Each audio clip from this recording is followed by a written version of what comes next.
एक बार की बात है। सीमा नाम की एक महिला थी। उसकी एक सास थी जिसका नाम रमा था, जो कि बहुत खर्चीली थी।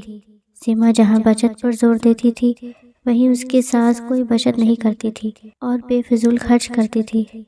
एक बार सीमा ने अपनी सास को कुछ पैसे रखने के लिए दिए, जिसको वह अगले दिन बैंक में जमा करवाने वाली थी। उसकी सास उन पैसों से बाजार से अपने लिए कपड़े लेकर आ गई।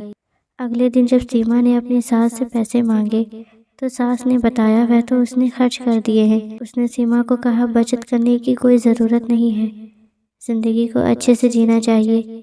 सीमा अपनी सास को बेफिजूल घर की लाइट जलाने से मना करती थी, जो कि उसकी सास को बिल्कुल पसंद नहीं था। वह इन बातों पर अपनी बहू सीमा को डांट देती थी। इसके बाद सीमा ने भी निर्णय लिया कि वह अपनी सास को रोकेगी नहीं।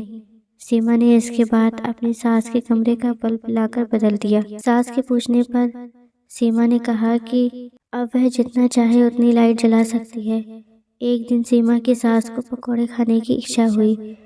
उसने सीमा को पैसे देकर कहा, जाकर राजू हलवाई की दुकान से पकौड़े ले आए। कुछ देर में सीमा अपनी सास को पकौड़े लाकर देती है, जो उसको बहुत पसंद आते हैं। इसी तरह दिन बीते जा रहे थे और सीमा ने अपनी सास को फिजूल खर्ची पर टोकना बंद कर दिया था। एक दिन सीमा की सास बीमार हो गई।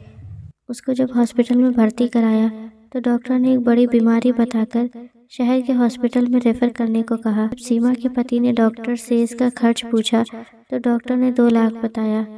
यह सुनकर सीमा का पति और उसकी सास बहुत दुखी हो गए कि इतने पैसे हम कहाँ से लाएंगे। लेकिन सीमा ने डॉक्टर को अपनी सास को शहर के डॉक्टर को रेफर करने को कहा, जिससे उसके पति और सास हैरान हो गए। सीमा ने बताया कि ये पैसे उसने घर खर्च में से बचत करके जोड़े हैं। इसके बाद कुछ दिनों बाद सीमा की सास शहर में से अपना इलाज कराकर आ गई। अब वह पूरी तरह से स्वस्थ थी। उसने आकर सीमा से पूछा कि तूने इतने पैसे कैसे जोड़े? मैं तो तुझे बचत करते समय हमेशा मना करती थी। सीमा ने बताया कि मैंने सारे घर में कम बिजली प्रयोग करने वाले बल्ब लगाए और जब भी आप मुझे बाहर से पकौड़े लाने को कहती थी तो मैं घर पर ही आपको पकौड़े बनाकर खिलाती थी। उसने सीमा की बहुत तारीफ की और ख़ुद भी आगे से पैसे बचाने का निर्णय लिया।